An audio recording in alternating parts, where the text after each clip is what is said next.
Okay, so we're in Muscat, and we got up this morning at like 5 a.m. and headed over to the bus station. We left Dubai to come here, and the bus left at like 7:15 or something.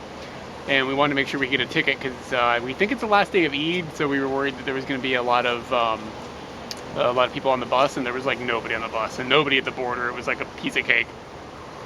But last night in our Royal Falcon, which is the worst hotel in the world in Dubai, um, they had the disco music blaring until like 3:30. So we didn't really get very much sleep because we had to get up at 5, and so we're pretty tired today. And of course it's like 1,000 degrees out. And we got here and everything is closed for Eid. And we had to wander around for a while, and we found an internet cafe.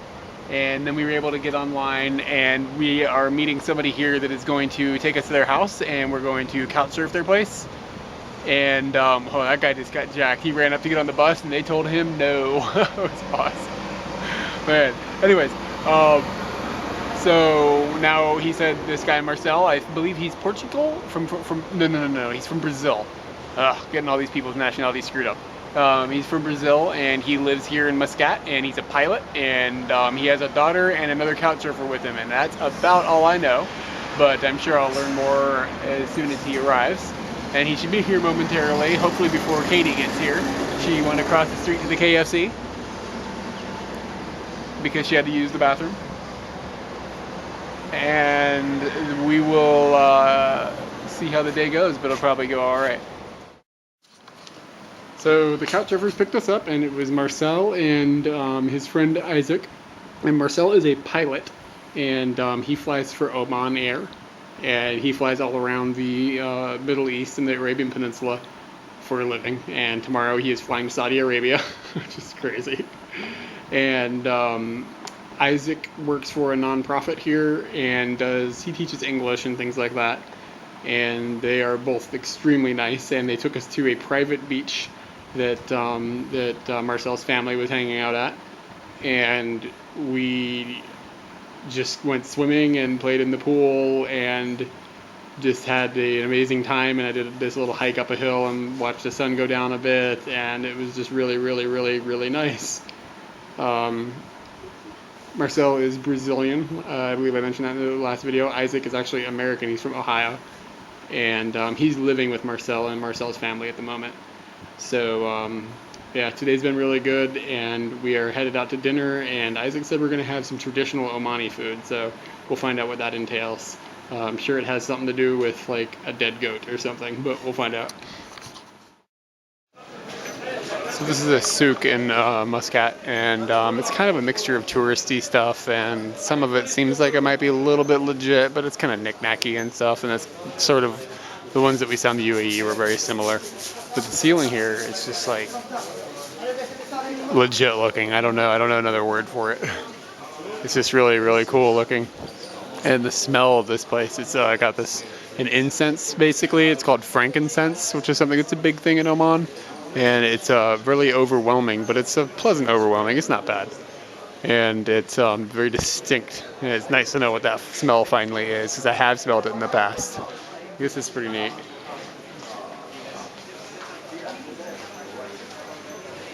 Postcards and whatnot. We'll be hitting that up later.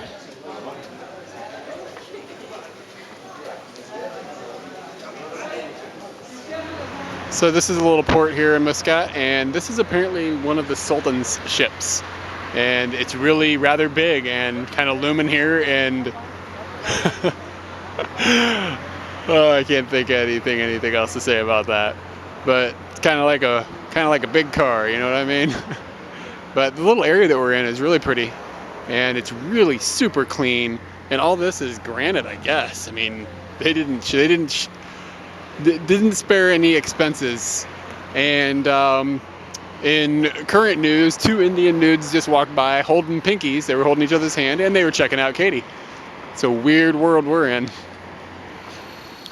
We're currently at the Sultan's house. This is where the Omani Sultan lives. We've also seen his cruise ship, which I think Eric showed you on a previous video. This man, he lives the life.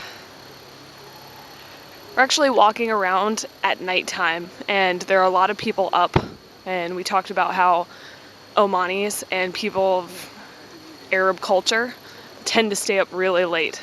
So there's always people out at night, whereas like back home, you wouldn't really see this many people wandering around. Let's see what time it is. Well, it's 8:57, but I mean, 10, 11 o'clock, you'll still see the same number of people out. So it's kind of interesting. We are now at the back of the Sultan's Palace, which backs up to some really cool looking forts on both sides of it. Just they kind of pop up out of nowhere. You can see like this rubble just created around this building. It's kind of strange. The Sultan's house is like the White House. I mean, this is where he lives, and we can get this close to it at nighttime. Like, you'd never be getting this close to the White House, that's for sure. But you also don't see this outside of the White House. Those are on the roof, maybe. That is a machine gun. And there's another cool fort over to the side. And it does back right up to the water. Gorgeous. And retro, all at the same time.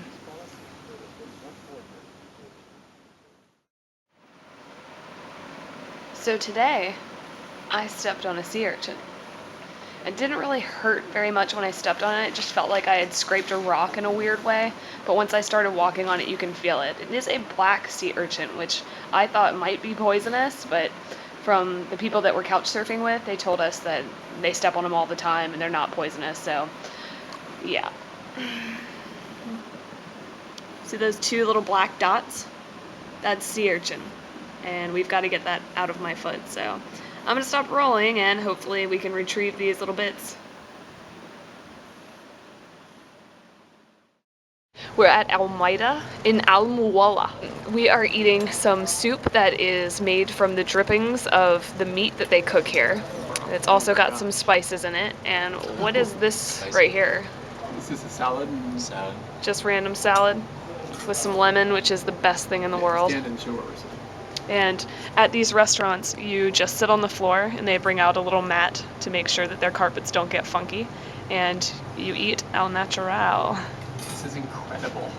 Is it? I haven't had it yet. You are going to love this. Oh, I'm so excited. These are kind of like, they seem like a little bit like naan, and then they've been doused in honey and covered with sesame seeds. Smells cinnamony. The smell is incredible. Pretty good. This is shoa. It is shoa. It is goat meat that they cook in the ground. How do they cook it in the ground? Dig a hole and then put coals in a hole next to it. Okay. So they put coals next to it under the ground, and that cooks the meat. And it looks delicious. Never had goat, but we're going to find out how good it is. So the way that you eat this is pretty unique. This is, of course, the goat meat and then the rice. And then you see over here, there's a yogurt that's kind of got a, what is it? How would you explain the Cucumber, yeah, that's a good way to say it. Cucumber in it. So you take this, everybody's eating off the same plate. And you take some of this yogurt and you kind of have your own, like, little quadrant that you stay in, and you take the yogurt and you put it in here, and it makes it so that the rice will compact and stick together. And then you just take it and you get a little bit of meat out and you put it into the rice, and then you compact it down. Then you get this big clump in your hand and you stuff it in your mouth. And then you try to get as much as you can in your mouth. I'm really bad at it. So the final bit of this meal is this amazing tea that has got this, I don't know, we can't figure out what the predominant flavor is, but it's really, really, really stunningly good. And mixed with the leftovers of the honey naan, it is just, it's really complementary of each other. So this has been an extremely successful meal. Hello Isaac.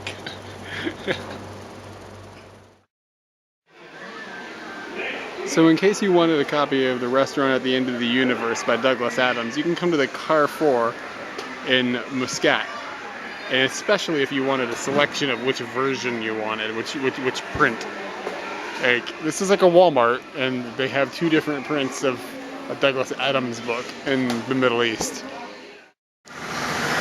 So we're in a food court in Muscat, and there is an amusement park, like just basically right inside of the food court.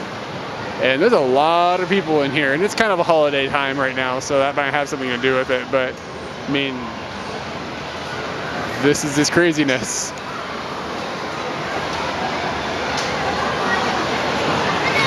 So this Raising Storm game, it's a very, very American looking game. Like you're an American soldier, and you're like charging through like this like desert looking area, and like these crusted up buildings killing terrorists.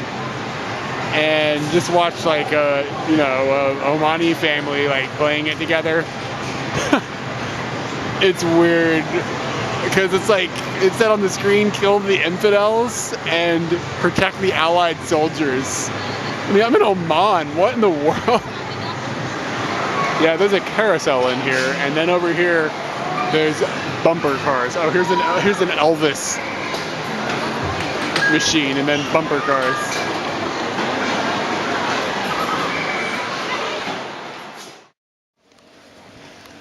So we've come down to another beach, a little outside of Muscat called Cantab.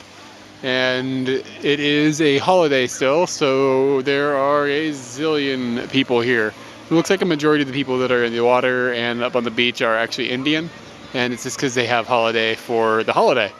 And it looks like Isaac and I are going to swim out to this island here. I don't know if Katie's going to go out there with us, but we're going to give it a try.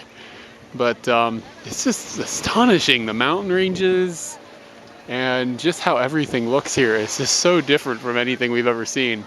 It's really, really nice. And the water's a little cooler than it was a little further west up on the Persian Gulf. So it's refreshing to get in as opposed to feeling like you're in a hot tub. So they're both very, very cool. It's a very nice feeling in different ways. But we've talked about Indian guys holding hands. There you go. Welcome to India. Or, well, close to India. Anyway, here we go. Let's try this thing. Okay, so we swam out to this island, and it was a heck of a swim, like swimming against the current and everything. And then we climbed up on the far side, because you can't get up over here. And so we climbed up way on the other side, and we walked around the front and walked all the way up to the top. And we may have some photos of it, because I had to leave the camera behind, because the waterproofing on the camera isn't so waterproof anymore these days. So I'm a little worried about it. So I'll let the camera behind with a friend of ours, and she said she took some pictures, but were really small in them. So if there's a picture, I'll put it in the video right here. When we came back, it was a shorter swim back, and we just walked down to this edge, and we jumped and cannonballed into the water, and then we swam across and then hiked back up over here and hiked down. So that was really, really fulfilling. And I'm certain that all of the Indian people here just think we are insane, because there ain't anybody else swimming out there.